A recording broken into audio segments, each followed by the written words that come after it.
Hi, welcome to this week's vlog. I'm going to talk a little bit this week about something that's really captured my imagination in the last couple of weeks, and that's river fishing. Now, I know that everybody likes river fishing, and I know that a lot of people won't do anything but river fishing. But a lot of people who I've been speaking to recently have found a bit of enthusiasm for it this year.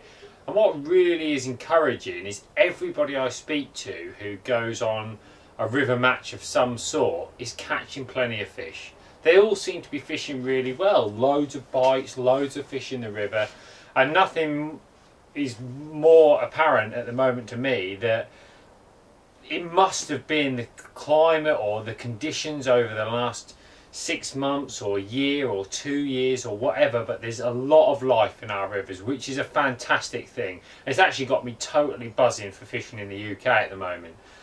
One of the things I'm excited about is the fact that I've got several different river matches coming up over the course of the year, but at this moment in time my focus is completely on the River Trent. The Division 1 National's on the River Trent this year. Division 1 National is Britain's biggest team fishing competition, and the winners often get the opportunity to go to the World Club Championships depending on how the qualification system works, and it's likely to be this year that that is the case. So everybody will be putting an effort in to try and win the event.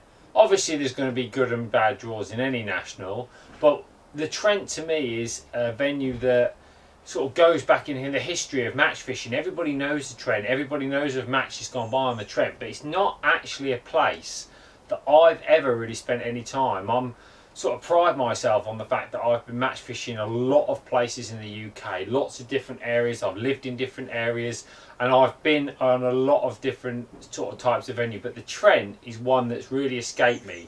I have fished on an area called Newark Dyke several times when we had the fish off there, put a lot of time in there with bloodworm and joker, but this is different. There's no bloodworm and joker fishing, feeder fishing's allowed, float fishing's allowed.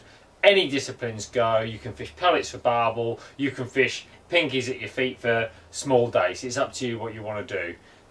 But one thing that is apparent to me is the river is a massive system of water. It's big, it's wide, it's powerful. No matter where you go over the whole extent of it, it really is it can be a daunting prospect if you don't know it, but what I am aware of is it's full of life. I've been today for a bit of a session.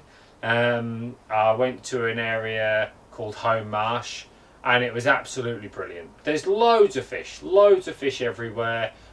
Bream, barbel, roach, dace, chub, perch, everything in the edge, loads of small minnows and small fry, which tells me there's absolutely loads of life in the river, and I've come away absolutely buzzing for it. I fished a match this weekend on the Tidal Trent. My first visit to the Tidal Trent in a few years, and I've only ever been once before. I drew a peg 31 at North Clifton, for those of you that know it. I was told it's not very good. The pegs down to my right are quite good. There was a lot of flow. It was an ebb tide all day, which means the water was going out all day. But then right towards the end it stopped and started flooding, with the level picking up quite rapidly. And I made the decision that I was going to sit and fish for some big fish. I don't know the stretch. I wanted to fish a match where I could just be patient, keep an eye on what's going on around me, and just try and get a little bit of a feel for the venue, rather than setting up 20 different things and not getting anywhere. I like to do a method that is a bit patient and takes my time, first visit, and then I can see what else is caught, and it's going to help me build for next time. Very interesting. I needed 4 ounces to hold bottom. Really I needed strong rods, strong line, strong tackle, and I fished with like strong hook lengths for the chance of a barbel, a bream, or maybe a few smaller fish in mix with with my catch.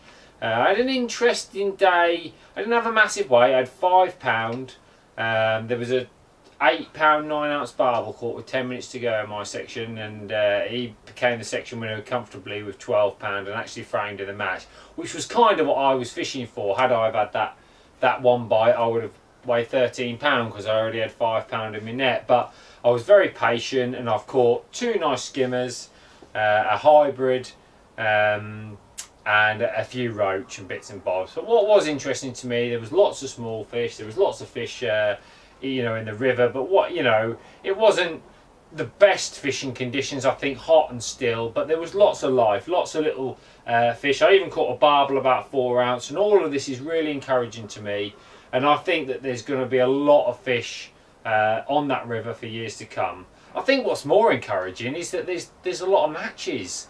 They're having regular matches, 2 at the weekend on different stretches of the River Trent, 1 during the week or 2 during the week on for people who are working weekends or whatever shifts you're doing. There's loads of opportunity to get on the river.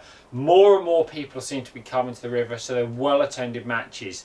I think the match I went to on Sunday had about 70 anglers on it. It was a charity match as well, you know, a memorial match in aid of a charity, which they did a fantastic job raising £1,100. I've got to apologise, I can't remember the charity that they were raising for. The name escapes me, but I know that when they were talking to me about it, I felt it was a really good cause, and I was happy to give you know, a prize for the raffle, and I think everybody was really pleased with what we raised on the day, so that was good. But I shall certainly be going back. I've got 2 matches this week. I've got a match on a stretch at Newark Dyke, and I've got another match on the tidal section of the river. The tidal section is a bit harder. The fish seem to be a bit bigger there. The natural river seems to be a lot, you know, maybe a few more smaller fish and odd bream and things like that. But I'm really looking forward to it. I'm really looking forward to the next 3 or 4 weeks leading up to the National of going on the River Trent in well-attended matches. And I think one thing that I've definitely seen is that this is going to become a permanent fixture for me every year. After the spring, when I like to go commercial fishing, because obviously the river season's closed. As soon as the sort of July comes around and international matches are finished, it's fantastic to go on something like this.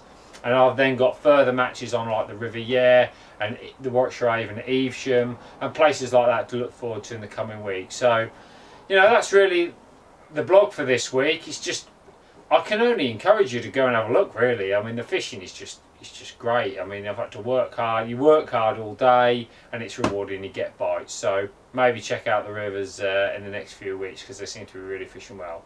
Anyway, I'll catch up with you next week. See how we've got on their river matches. Thanks very much. See ya.